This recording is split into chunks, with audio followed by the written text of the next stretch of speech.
अच्छा लग रहा है। स्टार बनने के बाद नींद नहीं आती, सो रही कि नहीं आप? आज 10वां दिन के 11 दिन है, इंटरव्यू दे दे। मेरा सौभाग्य कि आप लोग आ रहे हैं, इंटरव्यू ले रहे हैं और सपोर्ट कर रहे हैं।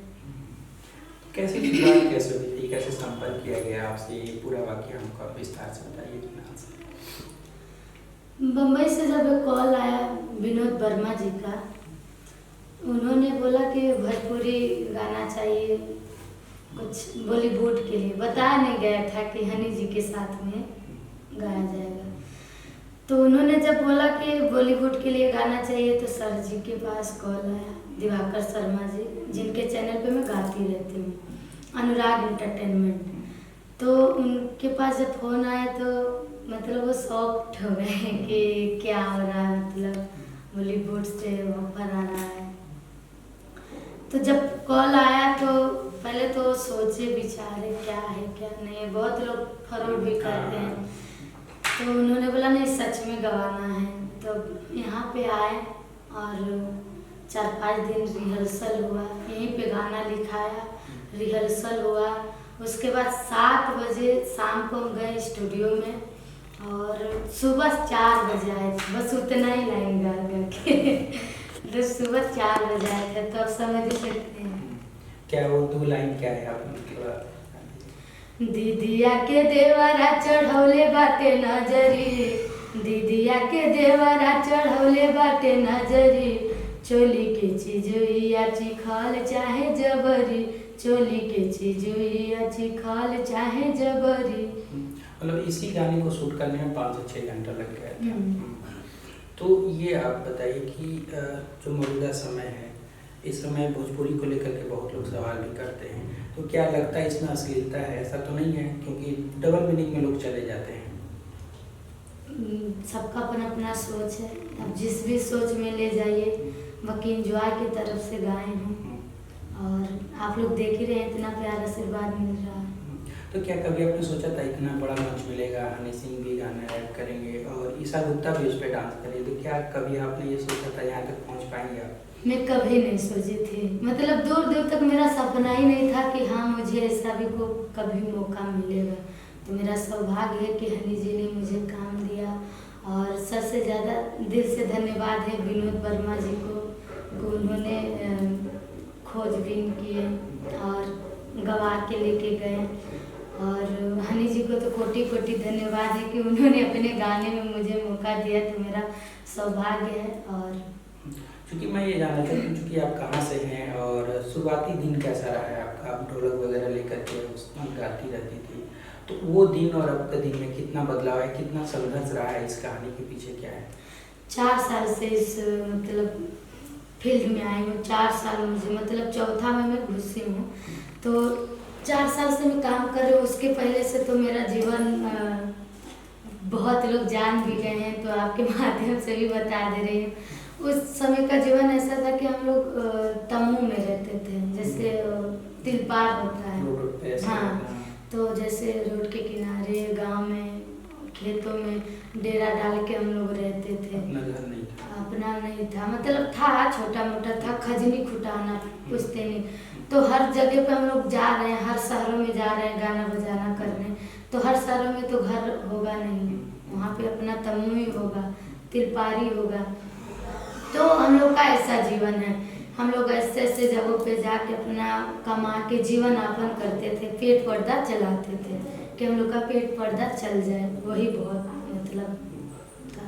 तो मतलब क्या ये पूरा खानदानी चलता है? आपके पहले भी कोई गाता रहा है क्या? नहीं, हम लोग का ये जो गाने बजाने का है वो खानदानी है। मम्मी पापा गा बजा के हम लोग को इतना बड़ा पोस पाल के इतना बड़ा किए।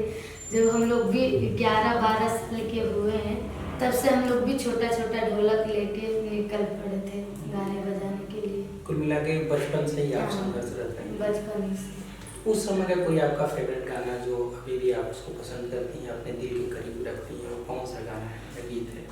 उस टाइम का गाना यही सोहर होगा, मुंडन मुंडन में हम लोग गाते थे, उतना हम लोग नहीं गाते थे उस टाइम तो हम लोग जानते भी नहीं थे कि क्या है क्या नहीं है। तो जो आता था मम्मी पापा वही 2-4 गज़ल पुराने वाले एकदम जो मेरे मम्मी पापा गाते थे, वो सारी चीज़ें गाते थे। और जहाँ पे मुंडन होता था तो एक दो सोहर सीख लेते थे, तो वही गाते थे। तो उसी से हम लोग का जीवन यापन। अभी का जो मार्केट है, अभी का जो लाइन है, अभी देख रहे हैं दुनिया भर का गाना आ रहा है, एक से एक गाना आ रहा है। तो पहले का उतना नहीं था। पहले तो रेडियो चलता था, कैसेट चलता था, तो उतना आता नहीं था, तो उतना नहीं बता पाएंगे। मम्मी पापा का बताया हुआ हम लोग गाते थे कि वो लोग। कोई उस समय का गीत जो आपका अभी भी पसंद करती है, कोई जो आपका? तो उस टाइम का गीत मतलब जब हम लोग गाने लगे थे तो उस टाइम का ऐसे गजल था, जहाँ दो दिलों की मुलाकात होगी, जहाँ दो दिलों की मुलाकात होगी, जुबा चुप रहेगी तो, जुबा चुप रहेगी तो मगर बात होगी, जहाँ दो दिलों की मुलाकात होगी। और अच्छा, गोरखपुर से काशी का यात्रा कैसे शुरू हुआ? काशी कैसे आप पहुंचे? जब मैं इस लाइन में नहीं आई थी तो हम लोग जब गाते थे तरकुलहा माता मंदिर के पास, तो बहुत चैनल वाले आते थे, गाना गवाते थे। हम लोग उसका पैसा लेते थे गाने का, जो भी हम अपना गाना गाते थे उस गाने का हम लोग पैसा लेते थे। तो वो लोग आते थे, गवा के चले जाते थे वो लेके। तो हम लोग उस टाइम सोशल मीडिया नहीं जानते थे कि सोशल मीडिया है क्या। तो उस टाइम वो लोग ले जाते थे, तो हम लोग के मन में ये चलता था कि ले जाएंगे तो रेडियो में, कैसेट में, और ये चलाएंगे, इंजॉय करेंगे। और जैसे बच्चा हुआ, जैसे शादी ब्याह हुआ, ऐसे इंजॉय करेंगे लोग। हम लोग भी बजाते थे ना, तो हम परिवार में, जब हम लोग के परिवार में कोई बच्चा होता था तो हम लोग भी बजाते थे। तो हम लोग को इसी उद्देश्य से हम लोग आते थे, ये नहीं पता था कि सोशल मीडिया है क्या। तो इसी लॉकडाउन के बाद में बहुत, लॉकडाउन से पहले दिवाकर शर्मा जी से मुलाकात हुई थी। तो उन्होंने लॉकडाउन में हम लोग के लिए बहुत मतलब राशन पानी, मतलब जो भी होता है उन्होंने पूरा स्थिति में उन्होंने बहुत मदद किया। लॉकडाउन में जानते हैं सारी चीज़ बंद, हम लोग को कैसे चलेगा। तो उन्होंने, उनसे जो भी सहयोग बना उन्होंने हम लोग के लिए किया। उसके बाद जैसे लॉकडाउन खुला तो उन्होंने मेरा भी चैनल खोल दिया, रागिनी विश्वकर्मा करके।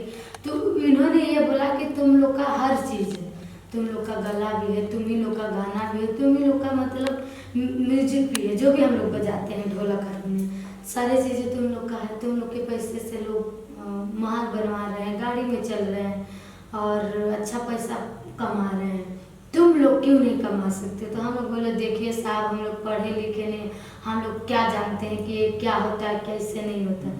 तो उन्होंने बोला कि तुम लोग मेहनत करना चाहते हो तो पीछे से हम सपोर्ट करेंगे, मेहनत करना चाहो तो हम बोले कि मेहनत क्यों नहीं करेंगे, अगर जो मुझे यहाँ से अच्छा मंच मिलता है और लोग मुझे जानने की कोशिश करेंगे मेरी जर्नी के बारे में, तो मैं क्यों नहीं चाहूँगी। तब उन्होंने मेरा एक चैनल खोला रागिनी विश्वकर्मा करके, और उनके चैनल पे मैं गाते गाते, और उसके बाद 6-7 महीना में वायरल होने के बाद में भी मेले में जाती थी गाना गाने। तो लोग एकदम मतलब सेल्फी के लिए, गाने के लिए एकदम परेशान हो जाते थे, मतलब बहुत ज़्यादा भीड़ लग जाती थी। तो उस टाइम में म्यूजिक वाला गाना नहीं गाती थी, ढोलकी हारमोनियम वाला। उन्होंने बोला चलिए आप कुछ देखते हैं, अगर जो म्यूजिक में तुम्हारा गला अच्छा आता है तो इस पे करते हैं। तो इन्होंने जब बनारस में बुलाया तो पहले दिन में 8 गाना रिकॉर्ड हुआ था मेरा। पहले दिन में 8 गाना गाई थी, तो उसमें से मेरा 2 गाना हिट गया। उससे और मुझे मतलब पब्लिसिटी, और लोगों ने इतना प्यार दिया, इतना सपोर्ट किया। चैनल खोलने से पहले भी हम लोग बहुत मतलब वायरल थे, तो लोगों ने मुझे मतलब पॉजिटिव दिया, बेटा तुम खुद का चैनल खोलो, खुद का खोलो। तो मेरा खुद का भी है, एक रागिनी विश्वकर्मा है, एक रागिनी म्यूजिक करके, तो उस पर सारे म्यूजिक आते हैं, और रागिनी विश्वकर्मा है तो उस पर सब चीज़ है।